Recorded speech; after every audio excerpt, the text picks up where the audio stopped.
आम आदमी ये सोचता होगा मैं यहाँ से चुनाव लड़ने क्यों आया सफेदों से।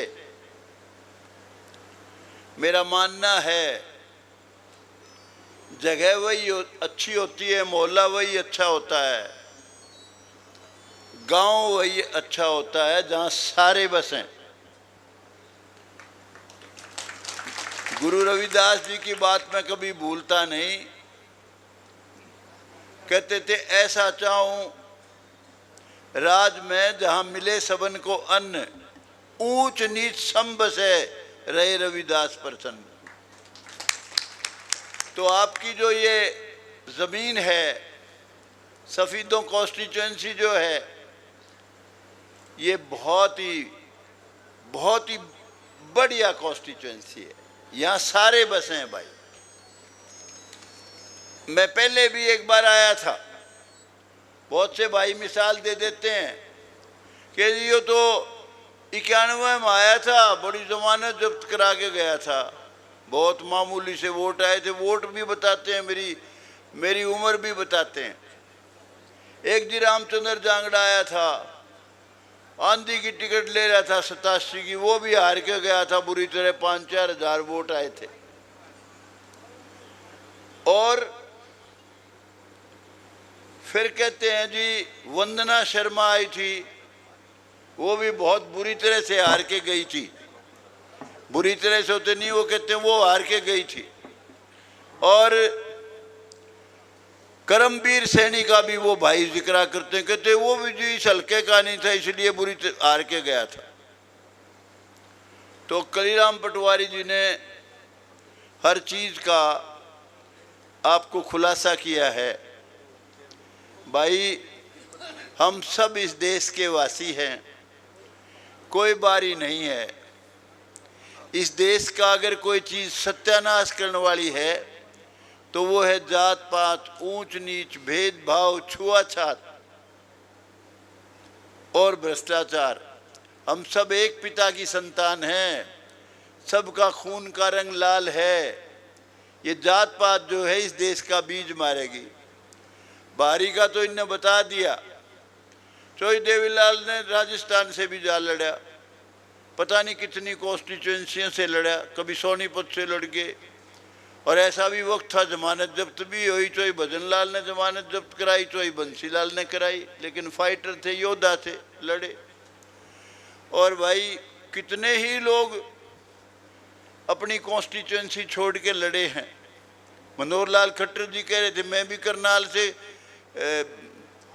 अपनी कॉन्स्टिट्यूएंसी अपनी जगह से अलग आया हूँ। चोई भजनलाल कभी मेवात में लड़े, बन के आए करनाल में लड़े। अनेक लोग अनेक जगह से लगे और मेरे लड़े।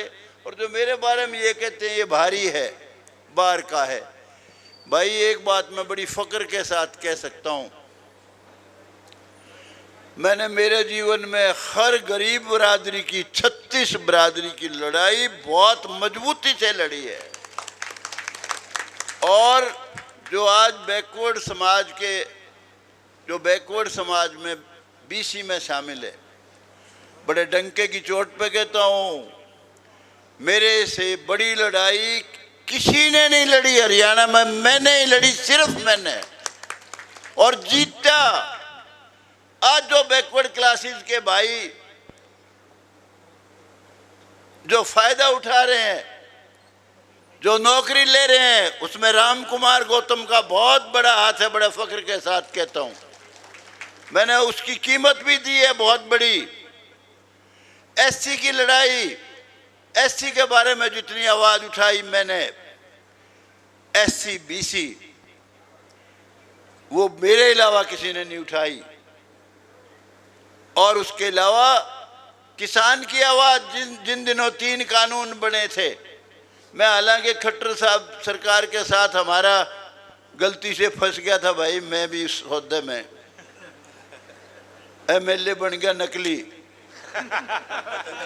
लेकिन उस वक्त भी मैं ये कहता था मोदी साहब 3 कानून वापस लो, कानून बहुत अच्छे हैं। अरे मैं कहता हूं आप तो हलवा मंडा खीर खिला रहे हो, नहीं खानी, आप जबरदस्ती क्यों कर रहे हो? वापिस लो, मत करो किसान को नाराज। लोग बीच में राजनीति भी करते हैं। ये किसान ही है, अगर किसान खुश है तो देश खुश है, किसान खुशहाल है तो देश खुशहाल है। किसान ही अन्न पैदा करता है, देश का पेट भरता है, और किसान ही देश की सरहदों की रक्षा करता है। ये आवाज मैंने उठाई, अनेक बार उठाई। कोई आ गया मेरे पास, ये जो बेचारे जमीन का काम करते हैं, मिट्टी का, इनकी आवाज, एम्प्लॉइज की आवाज, हर आवाज मैंने उठाई, कोई कमी नहीं छोड़ी। जितने एम्प्लॉय हैं, कोई स्टूडेंट है, कोई भी आया मेरे पास, सबकी आवाज उठाई मैंने। मुझे जो बाहरी कहते हैं उनकी तो भाई बुद्धि पे मुझे तरस आता है। मैं ये नहीं कहता वो सौदा कुछ नहीं, सौदा बहुत कुछ है, क्योंकि हर आदमी ये सोचता है मैं एमएलए बनूं। जितने भाई इस वक्त नाराज हैं, हर आदमी यूं कहता है यो क्यों करा गया, एमएलए तो मन ने बनना था। कलीराम पटवारी ने नहीं सोचा, इसने तो पहले दिन ही स्वागत कर दिया मेरा। लेकिन हर आदमी यूं कहता है, सोचता है मैं एमएलए बनूं। मैं एमएलए बनने के लिए नहीं आया हूं यहां। 91 में आया था, मैंने अपनी नई पार्टी रजिस्टर कराई थी, सर्वजन कल्याण मोर्चा, सबके कल्याण का मोर्चा, लेकिन मेरी पार्टी बनी नहीं थी। उससे पहले मेरे साथ जबरदस्ती होगी, मैंने चुनाव लड़ना पड़ गया। और जो सोच के चुनाव लड़ा था, मैं यहां आया था उस वक्त ये सोच के कि यहां भाई जातिवाद का नारा नहीं लगेगा, सारी जात बस हैं और तू बहुत कुछ कर देगा इनके लिए। लेकिन एक बहुत बड़ा नेता था, नाम नहीं लूंगा, उसने सोचा अगर यो बीज जाम गया तो भाई तेरी टाल है आगे। उसने ऐसी रचना रची, एक हमारे ऐसे बुजुर्ग को खड़ा कर दिया जो गांव मेरी सबसे बड़ी ताकत बनना था, उनको खड़ा करवा दिया। उन्हें ना पहले बेचारे ने लड़ा था, बड़े नेक आदमी थे, ना कभी बाद में लड़ा, लेकिन वो उस शातिर नेता की कलाकारी थी। क्यों उन दिनों सारे हरियाणा में मेरा बड़ा जबरदस्त स्वागत हो रहा था। मैं जो राज था उस समय का, उसके खिलाफ बेबाकी से बहुत खतरनाक बोलता था, बड़े लोग पसंद करते थे। तो वो भाई मेरी बड़ी खतरनाक हार थी, लेकिन वो खतरनाक चाल से हारा था मैं। कई भाई कहते हैं जब के यो जीत गया तो जड़ गड़ जाएगी। भाई सबके बीच में कह रहा हूं, ये मेरा अंतिम इलेक्शन है, किसी को डरने की जरूरत नहीं नेता को। और जो मेरा साथ देगा उसका आगे फल लगेगा, जो मेरा साथ नहीं देगा उसका बीज जाम दे तो मेरे को बता दियो।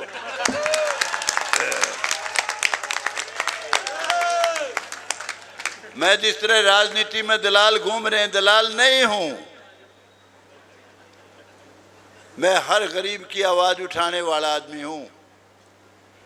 मेरे से भयभीत होने की जरूरत नहीं है किसी को भी। और ये मेरा बेटा जो भाषण दे के गया है, कई यूं सोच रहे होंगे बेटे ने भी गले ले आए हो, तो इसका इंटरेस्ट जुडिशरी में है, इसमें नहीं है बिल्कुल। इसकी पहली चॉइस, फर्स्ट चॉइस जुडिशरी है। बता दे भाई है कि नहीं, कहां गया है ना? पहली चॉइस, किसी को डरने की जरूरत नहीं है। डिलिमिटेशन भी होना है अगली बार, हल्के बंदी भी होगी नेक्स्ट इलेक्शन जो होंगे। मैं किस लिए आया हूं वो सुन लो। एमएलए में 2 बार बन लिया भाई, एमएलए बनने के लिए नहीं आया हूं। मैं यहां इस धरती से, सफीदों की धरती से,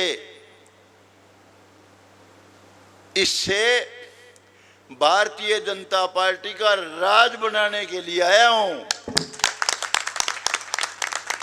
जिससे नायब सैनी मुख्यमंत्री बने। नायब सैनी एक नायब हीरा है हरियाणा का। राजा वो अच्छा होता है जो जनता को अपनी संतान समझे, किसी में भेदभाव ना करे, जातिगत भेदभाव ना करे। मुझे यकीन है नायब सैनी बहुत ही बेहतरीन चीफ मिनिस्टर साबित होगा। और जितने दिन का उसका अब का कार्यकाल देख लो, सुबह से लेकर रात तक मंडा रहता है। मैं इसका दोबारा राज बनाने के लिए आया हूं, भारतीय जनता। और वो आप बनाओगे। वो कैसे बनाओगे वो भी बताता हूं। मुझे और जगह से भी कहा गया, फलानी जगह से लड़ लो, नाम नहीं लूंगा, फलानी से लड़ लो, फलानी से लड़ लो, कई ऑफर थी। मैंने कहा बिल्कुल नहीं लड़ूं। मैं एमएलए बनने के लिए ही लड़ता रहा रात दिन, और उसका भी तसल्ली नहीं। मैंने सब कुछ करके देख लिया। अंत में जाके जात पात का नारा लग जाता है। मैंने कहा मैं ऐसी जगह से इलेक्शन लड़ना चाहता हूं जहां के लोग मुझे एमएलए बहुत थंपिंग मेजोरिटी से बना दें, बिना ताकत लगाए बना दे, बिना मुशक्कत के बना दे। मैं अपना सारा समय हरियाणा में बीजेपी पार्टी को राज में लाने के लिए लगा दूं, नायब सैनी को मुख्यमंत्री बनाने के लिए लगा दूं। इसलिए आया हूं मैं, और मैं आपसे उम्मीद भी यही करता हूं। भाई आपने खुद ने खड़ा होकर इलेक्शन लड़ना है। जो मेरे खिलाफ जो भाई प्रचार कर रहे हैं, बहुत बेहुदा प्रचार है। मैं सबका भला चाहने वाला आदमी हूं। आप यूं सोच लो, खड़े होकर इलेक्शन लड़ोगे, लगेगा हरियाणा में पहली सीट सबसे मार्जिन की जीत की सफीदों है, तो सारे हरियाणा में आंधी फैला दूंगा इस बीजेपी की। और ये जो कई भाई कहते हैं ना कांग्रेस पार्टी होगी, कांग्रेस का बीज भी नहीं जमेगा, लिख लो ये बात। किस बात के नाम किया होगी? सारा देखा बड़ा सांग है। जो आज राज की लड़ाई लड़ रहे हैं वो पहले का रिजेक्टेड माल है सारा। जानते हैं वो किस तरह का राज चलाते। मैं ज्यादा खराब उनके खिलाफ बात नहीं कहूंगा, मेरे उससे अच्छे ताल्लुक हैं। मैं कहने पे हूं तो पता नहीं क्या क्या कह सकता हूं, लेकिन मैं कहना नहीं चाहता। मैं उसको नफरत भी नहीं करता। इंसान अच्छा है, लेकिन भाई आले जो आले निराए लंगड़े का रिजेक्टेड माल है, सौदा है कुछ नहीं। इसलिए वो सबको सबका हक नहीं दे सकता, और जो आदमी सबको सबका हक नहीं दे सकता उसको चीफ मिनिस्टर बनने का कोई हक नहीं है। कई भाई नाम लेंगे किसान किसान। ईश्वर से भी पूछा था मैंने, दुष्यंत से, जब मेरे पास आया, ये आया, इसके पिताजी आए, मैं नाट गया था। मगर तू राज के साथ चला होगा, तेरे दादा चला होगा क्यों किसान वाला? नहीं बोला जी ना, मैं तो आप जो कहोगे 36 बरादरी का करूंगा। नाम लेंगे किसान का, जात पात का जहर फैलाएंगे, लूट पाट करेंगे, और धंधा ही कुछ नहीं है। इसलिए भाई राज बनाना है बीजेपी का, नायब सैनी को मुख्यमंत्री बनाना है, और मुझे फुर्सत दियो। अगर 5, 7, 10 दिन में हरियाणा में ये महसूस करा दिया आपने कि भाई राम कुमार गौतम का तो कोई मुकाबला ही नहीं है, देख लेना, बीजेपी की आंधी चलेगी, कांग्रेस दिखे नहीं की। क्योंकि राज वो चाहिए जो सबके सिर का हो, सुबह उठता ही किसी बरादरी का आदमी हो, वो ये महसूस करे कि चीफ मिनिस्टर मेरा है, राज मेरा है। कई कार्यकर्ता यूं कहते थे जी मेरा छोरा रह गया, मैंने बीजेपी को बनाने के लिए कोई कसर नहीं छोड़ी, सारी जिंदगी लगा दी, मेरा बच्चा घर बैठा है, सारी कमी पेशी यो करेगा पूरी नायब सैनी, ये कसरे नहीं छोड़े। क्यों? हम छोड़ने को इंदिया, उसका इरादा भी है काम करने का। जो आदमी सुबह से रात तक लगा रहता है, 12-12 बजे 1-1 बजे पब्लिक डीलिंग करता है, साधारण आदमी नहीं है, वो हीरा है। और देखने में देखो छोरा ऐसा लगे जैसे गंगा किनारे वाला हो, कितना खूबसूरत नौजवान है भाई। मुकाबला करो। नरेंद्र मोदी ने पहली बार बताया यो हिंदुस्तान है, ये कोई छोटा कारनामा नहीं किया उसने। मैं कायल हूं नरेंद्र मोदी का। 370 धारा हटाना, खून की नदियां बह जाएंगी। कई हमारे ये भाई जो कहते हैं आज सरकार ले आवांगे, वो कहते जी 10 साल ना छेड़ो राम मंदिर ने। अरे राम मंदिर अगर अयोध्या में नहीं बनेगा तो क्या मक्का मदीना में बनेगा?